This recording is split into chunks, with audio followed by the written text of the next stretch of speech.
Hello అండి. ఈరోజు మనం మంచి రుచితో సింపుల్గా చేసుకునే చికెన్ కర్రీ ఏ విధంగా తయారు చేసుకోవాలో ఈ వీడియోలో చూద్దాం. ఎలాంటి ఎక్స్ట్రా మసాలాలు వాడకుండా బేసిక్ ఇంగ్రీడియంట్స్తో ఈ వీడియోలో నేను చెప్పినట్లుగా ట్రై చేశారంటే చాలా అంటే చాలా బాగా కుదురుతుందండి. కర్రీ ప్రాసెస్ కూడా చాలా సింపుల్. ఈవెన్ బ్యాచిలర్స్ కూడా ఈజీగా చేసేసుకోవచ్చు. చాలా తక్కువ ఇంగ్రీడియంట్స్ని యూజ్ చేసి చిక్కటి గ్రేవీతో కర్రీని ఎలా తయారు చేసుకోవాలో ఈ వీడియోలో చూద్దాం. నేను మీ Janu. Welcome to Janu's kitchen wall.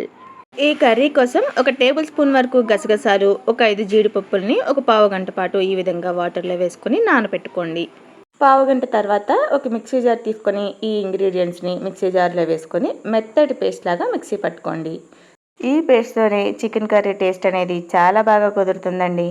ఇలా రెడీ చేసుకున్న పేస్ట్ని పక్కన ఉంచుకొని కర్రీ కోసం స్టవ్ వెలిగించుకొని ప్యాన్ పెట్టుకుని 2 టేబుల్ స్పూన్ల వరకు ఆయిల్ వేసుకోండి. ఆయిల్ హీట్ అయిన తర్వాత 2 పెద్ద సైజు ఉల్లిపాయలని చిన్న ముక్కలుగా కట్ చేసి యాడ్ చేసుకోండి. 2 పచ్చిమిర్చిని కూడా సన్నగా బారుగా కట్ చేసుకొని యాడ్ చేసుకోండి. ఈ ఉల్లిపాయలు అనేది లైట్ గోల్డెన్ బ్రౌన్ కలర్ వచ్చే వరకు ఆయిల్లో ఫ్రై చేసుకోండి. చూసారా, ఉల్లిపాయ ముక్కలు అనేది ఈ విధంగా కలర్ మారేంత వరకు ఫ్రై చేసుకొని ఫ్రెష్గా దంచుకున్న అల్లం వెల్లుల్లి పేస్ట్ని 1 టీ స్పూన్ వరకు యాడ్ చేసుకోండి.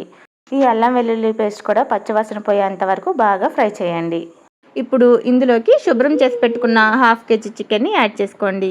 చికెన్ అనేది నీచు వాసన రాకుండా ఉండాలి అంటే మనం చికెన్ క్లీన్ చేసుకునేటప్పుడు లాస్ట్లో ఉప్పు నిమ్మరసం వేసి ముక్కలకు పట్టించి ఒక 5 నిమిషాలు అలానే ఉంచేసి తర్వాత నార్మల్ వాటర్తో క్లీన్ చేసామంటే మనకి కర్రీలో చికెన్ అనేది నీచు వాసన రాకుండా ఉంటుంది.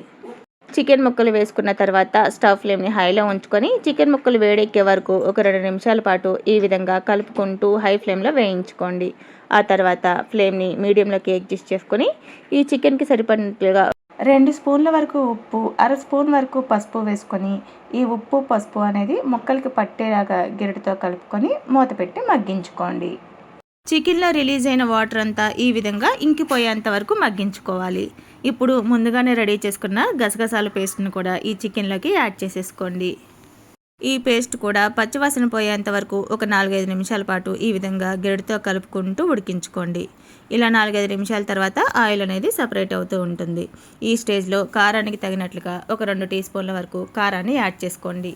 కర్రీలో ఉప్పు కారాలు అనేది మీరు తినే టేస్ట్ని బట్టి కొంచెం అటు ఇటుగా అడ్జస్ట్ చేసుకొని యాడ్ చేసుకోండి.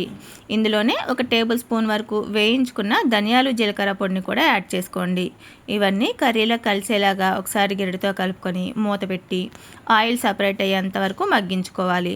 ఒక 3-4 నిమిషాలు మగ్గించుకున్నారంటే చూసారా, ఈ విధంగా ఆయిల్ అనేది సపరేట్ అయిపోతుంది.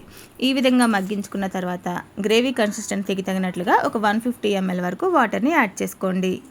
మీకు కర్రీ అనేది చిక్కగా కావాలి అంటే ఒక 150 ml వరకు వాటర్ పోసుకుంటే సరిపోతుందండి. లేదు మీకు కొంచెం సూప్లా కావాలి అనుకుంటే ఇంకొంచెం వాటర్ని యాడ్ చేసుకోండి.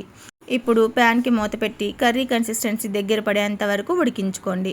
చూసారా, ఈ విధంగా మనకి కర్రీ అనేది చిక్కగా రెడీ అయిన తర్వాత లాస్ట్లో దీంట్లోకి ఒక టేబుల్ స్పూన్ వరకు గరం మసాలా, సన్నగా కట్ చేసుకున్న కొత్తిమీరని కూడా యాడ్ చేసి ఇంకొక నిమిషం పాటు ఉడికించుకొని స్టవ్ ఆఫ్ చేసుకొని సర్వ్ చేసుకోవడమేనండి. ఇలా చేసుకున్న ఈ కర్రీ రైస్లోకైనా, చపాతీలోకైనా, బగారా రైస్, రోటీ, బటర్ నాన్ దేంట్లోకైనా కూడా చాలా బాగుంటుంది. ఇలా బేసిక్ మసాలాను యూజ్ చేసి తక్కువ ఇంగ్రీడియంట్స్తో చికెన్ కర్రీని మీరు కూడా ట్రై చేసి ఎలా వచ్చిందో నాకు కామెంట్ చేయండి. వీడియో నచ్చితే వచ్చిన లైక్ ఇచ్చి ఛానల్ని సబ్స్క్రైబ్ చేసుకోండి. Thank you for watching.